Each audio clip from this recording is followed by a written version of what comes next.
revered formators, my own formator, my beloved seminarians, peace be with you. A brief reflection I have called Going to the Promised Land. Going to the land of promise.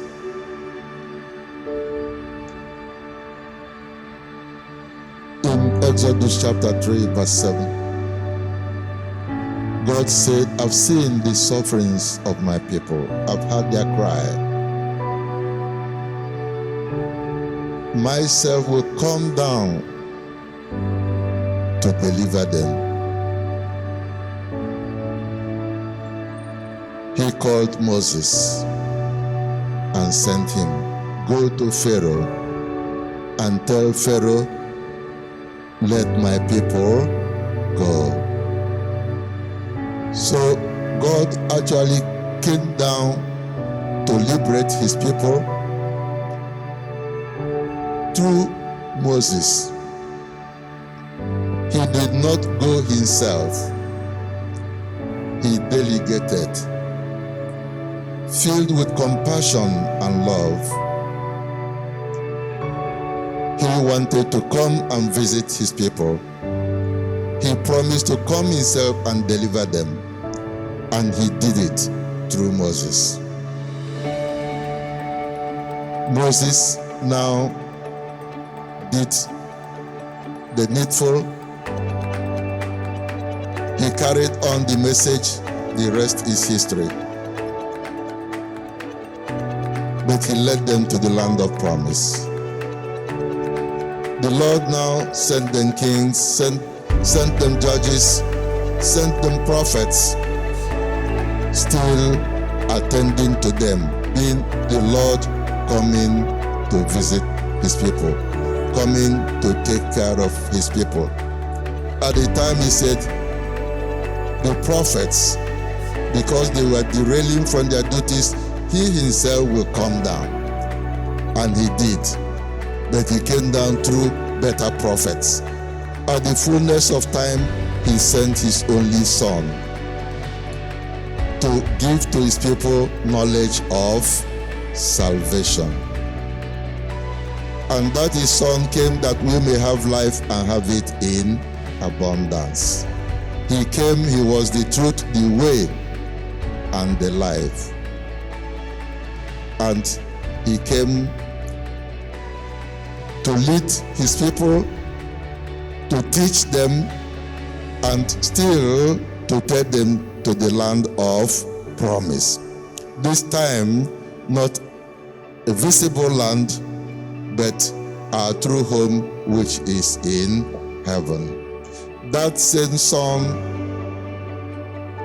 empowered some people, configured them to himself, ordained them, consecrated them, and made them priests to the altar Christus.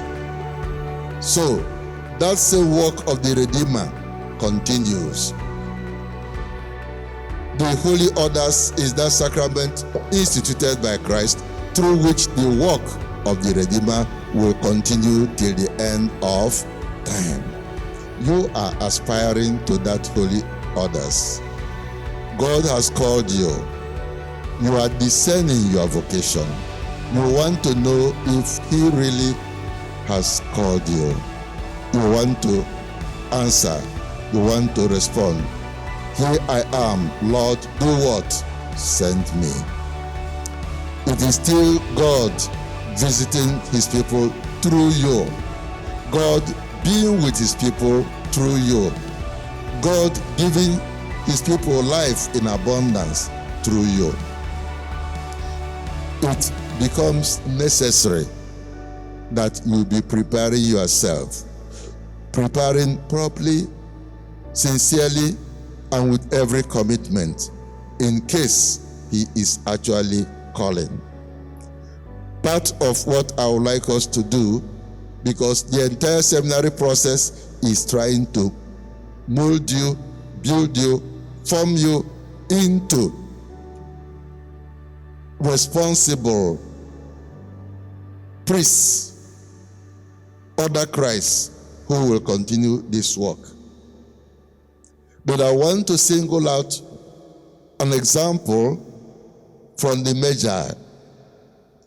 Because as you march to this promised land, there are many distractions, many attractions, and many byways. You know, when you are traveling, there are byways, there are junctions, there are many flyovers.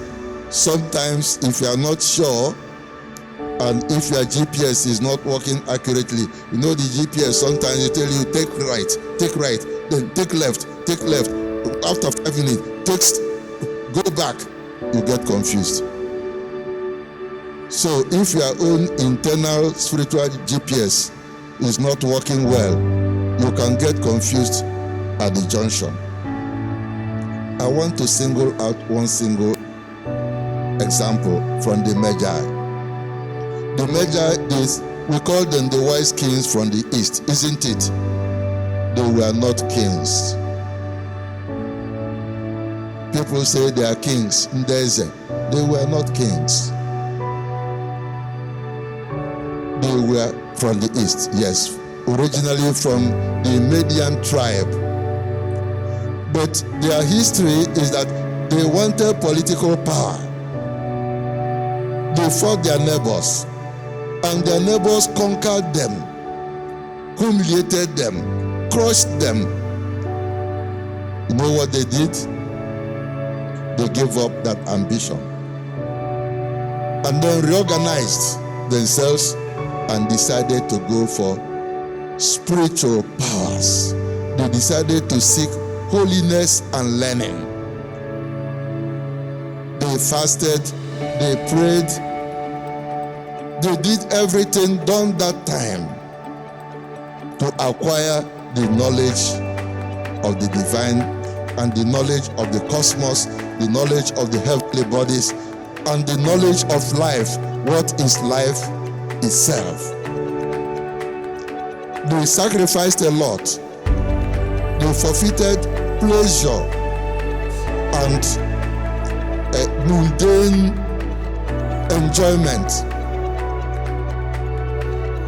And they tried to live frugally in the way that the body was suppressed so that the spirit will thrive. God rewarded them. He gave them wisdom. They were able to see what was not visible to the ordinary eyes. They were able to know what was not common to ordinary sense knowledge. The kings came and bowed to them. The kings came and befriended them. They became the teachers of the kings and the instructors of the kings. The kings now, seeing that they are now operating at their frequency, in fact higher, they now more or less adopted them as colleagues, and people were calling them kings. Not without the adjective, the wise kings. So now, what they sought and decided to drop, God has given them back. They were not only called kings, but they were the wise kings. The kings went to them for instructions. The kings went to them to be taught. The kings went to them to consult them to know what will happen tomorrow. They could see the invisible and know that knowledge that was not available to the ordinary person. We are called to lead our people and give them knowledge of salvation. You cannot give the knowledge of salvation when yourself you don't know, you don't have the knowledge. You cannot give the knowledge of salvation when you are totally mundane, ordinary, sensuous, and madunkete abro father abro madunkete. So you must free yourself from being madunkete. Are you with me? It is either you are here or you are there. You have to choose one. And when we embrace that divine, the rest of the world will bow down to us, because the power of the divine will be in you. When Moses was coming down from the mountain, he didn't know that his face was shining like that just shining like the rays of the sun, because he has been with the divine. The power of the divine was shining from Moses. But those coming to see Moses, they saw it, didn't they? At the stage they said, can you cover your face so that we will not die? At the stage they said, can you talk to your brother to be your interpreter? Just don't talk to us. Tell him what you want to tell us, and we will listen to you. Moses was bonding with the divine. The power of the divine was in him.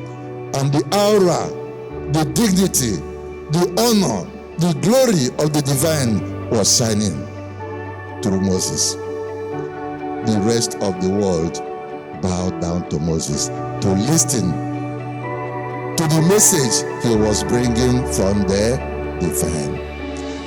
These days, there are so many distractions. The powerful priest is the one who has many cars in his garage. The successful priest is the one who has money in his pocket. The real Bobo priest is the one who can compete with the traders and 419 and the Pentecostals. Is that correct? Is that correct? Do you think it's correct? Is that correct? I pray that we will be more focused going to the promised land, so that we can take our people to the land of promise. I pray that the Spirit of the Lord will be in you. I pray that the glory of the Lord will shine in you. May it be so through Christ our Lord. Peace be with you.